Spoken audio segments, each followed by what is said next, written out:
Сәлем достар, менің каналыма қош келдіңіздер. Мен бүгін сіздерге қалай лидер боламыз, осы жайлы айтатын боламын. Егер де менің видеом ұнаса, менің каналыма тіркеліп, лайк басуды ұмытпаңыздар. Достар, сіздер білесіздер, жалпы лидер дегеніміз ол тек қана басшылық, яғни орында болу емес, ол өзің жауапкершілік ала отырып, өзіңнің командаңдағы адамдарды немесе саған сенетін адамдардың барлығына ықпал етіп белгілі бір мақсатта күш жұмсау. Яғни сен басшы болмасаң да, қол астындағы немесе қатардағы қызметкер болсаң да, өзің, яғни басқалардан ерекшеленіп, жауапкершілікті ала отырып, белгілі бір мақсатқа жетуге тырысу, және осы мақсатта өзінің командадағы адамдарына ықпал ету болып саналады. Мысал алатын болсақ, жай ғана балабақша, мысалы менің қызым балабақшаға барады, балабақша тобында да, яғни ата-аналар бар, барлығымыз да тек қана ата-анамыз, бір-бірімізге бастық немесе яғни жұмысшы емес. Сол шараға қажетті заттарды осы лидер ата-аналар өздері жауапкершілігіне ала отырып, яғни басқаларға да давай осылай істейік, міне мынаны былай жасайық деген секілді идеяларды айтып, өздері ақшаны жинап, ұйымдастырып, сол заттарды алып, барлығын жасайтын болады. Жалпы ондай негізі кез келген ортада лидер адамдар болады, олар тек қана басшылық қызметте болады деген сөз емес.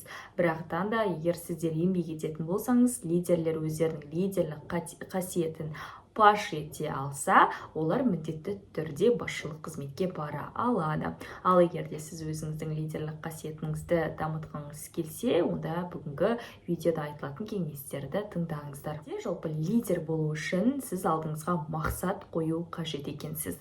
Жалпы кез келген маман иесі болу үшін сіздің арнайы мақсатыңыз болу керек, немесе өмір сүріп жатып та сіз жалпы не үшін өмір сүресіз, егер сіздің мақсатыңыз болмаса, сіз көп ақша табамын, мен осындай мама боламын, мен осындай маман боламын, немесе тағы басқа ата-анама жақсылық жасаймын, осындай нәрсе жасаймын, саяхаттаймын деген сіздің өзіңіздің неше түрлі мақсатыңыз бар. Лидер болуда да сондай, сіздің нақты мақсатыңыз болу керек, сіз өмірде не қалайсыз, нені жасағыңыз келеді, және сол үшін ары қарай өзіңіз еңбек ететін боласыз. Мысалы, жаңа айтып кеткенімде, бір шара ұйымдастырылатын болса, яғни сіз сол шараның өте керемет деңгейде өткенін қаласаңыз, онда сіз алдын ала ол шараға бірнеше ай алдын дайындалу қажетсіздер. Келесі нәрсе ол жауапкершілік алу. Егер де сіз өзіңіздің мақсатыңыз бар, бірақтан да ол мақсатты жүзеге асырмай жүре берсеңіз, яғни өзіңізге жауапкершілік алмайтын болсаңыз, онда сіздің мақсатыңыз өздігінен жүзеге аспайды.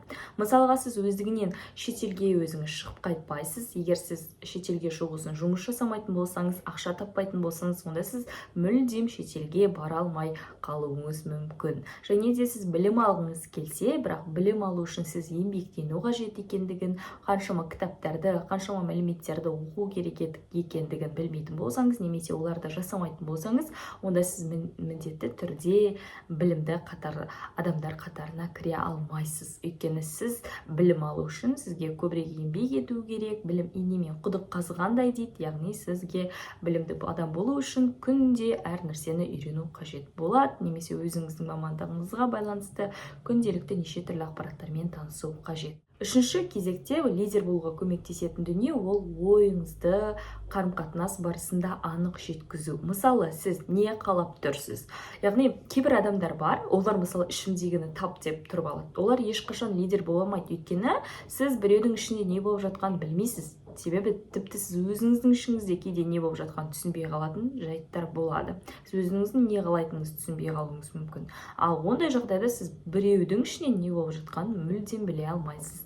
Сол себепті де, егер де сіз лидер болғыңыз келсе, жалпы өзіңіздің мақсатыңызға жеткіңіз келсе, онда міндетті түрде ойыңызды анық жеткізіңіз. Мысалға, егер сіз өзіңіздің жолдасыңыз екеуіңіз шетелге ақша жинаймын деп шетелге шыққыңыз келсе жолдасыңызбен бірге, онда жолдасыңызға ашық түрде айтыңыз, біз осылай саяхатқа ақша жинаймыз, осы ақшаны біз депозитте сақтаймыз, бір жыл көлемінде ақша салып отырамыз, және осыдан кейін мынандай мемлекетке саяхатқа барамыз деген сынды. Егер сіз оны жолдасыңызға айтпайтын болсаңыз, онда жолдасыңыз сіздің білмейді, қайда, не үшін, қашан баратыныңызды, жалпы ақшаны не істеп жатқандығыңызды еш нәрседен хабарсыз болады.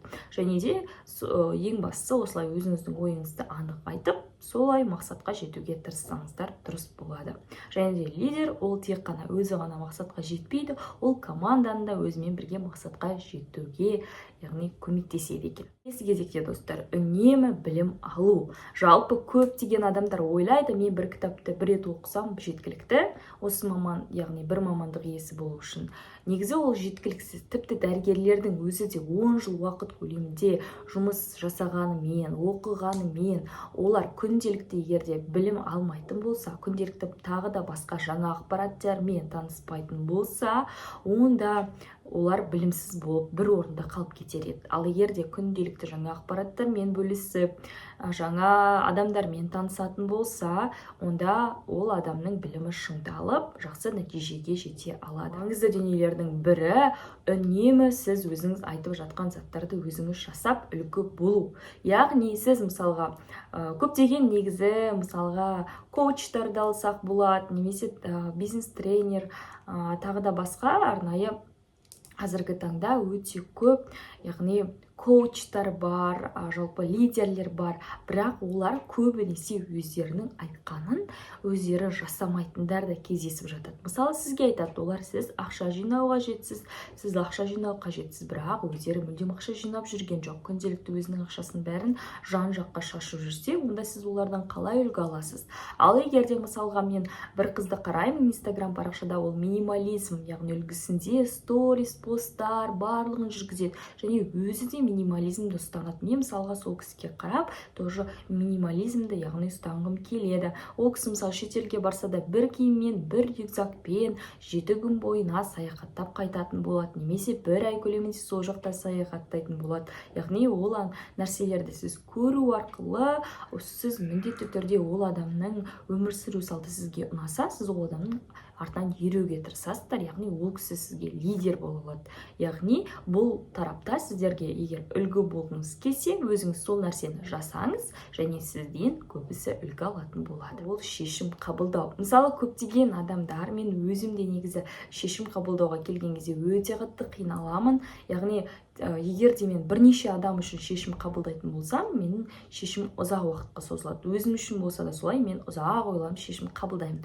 Ал лидер деген ол дер кезінде тез шешім қабылдау керек, және оның шешімі дұрыс болу керек. Сол үшін де оған көп білім алу қажет болады. Ал егер де сіз көпшілік үшін шешім қабылдаған кезде, дер уақытында шешім қабылдай алмасаңыз, онда басқа лидерлер оларды, яғни сіздің командаңызды басқарып кетуі мүмкін. Лидердің қасиеті ол эмоцияны басқару. Яғни мысалы басшылық қызметтерде көптеген адамдар жалпы бір форс-мажор ситуациялар болған кезде өздерін ұстай алмай, өздерінің командасындағы адамдарды балағаттап, өздерінің жақын адамдарын да тіпті неше түрлі сөздер айтып ренжітіп жатады, эмоцияға беріледі. Бірақ ол дұрыс емес. Өйткені сіздер өзіңіздің командаңызбен қанша жылдан бері жұмыс жасап келе жатсаңыз, ол адамдарға сіз ауыр сөз айтуға, жеке басына қол соғуға, тіпті ол сіздің туысыңыз, досыңыз, жақыныңыз, балаңыз болса да, оны жалпы кемсітуге сіздің құқығыңыз жоқ. Сол үшін ең алдымен эмоцияңызды басқарып үйренгеніңіз жөн болады. Ең басты нәрсе ол командадағы адамдардың пікірін ескеру. Яғни сіз мен лидер екенмін, мен барлығын басқарады екенмін деп, өзіңіз бәрін білімге салып, ешкімнің пікірін ескермейтін болсаңыз, онда сіздің уақыт өте келе командаңызда ешқандай адам қалмайды. Өйткені олар өздерін бағалайтын, өздерінің пікірін ескеретін басқа компанияға кетіп қалу мүмкін. Сол үшін де, егер де сіз лидер болғыңыз келсе, онда міндетті түрде өзгелердің де пікірін ескеруге тырысыңыздар, және де дер кезінде шешім қабылдап, өзіңіздің лидерлік қасиетіңізді таныта аласыздар. Ұнаса, менің каналыма тіркеліп, лайк басуды ұмытпаңыздар. Келесі кездескенше аман сау болыңыздар.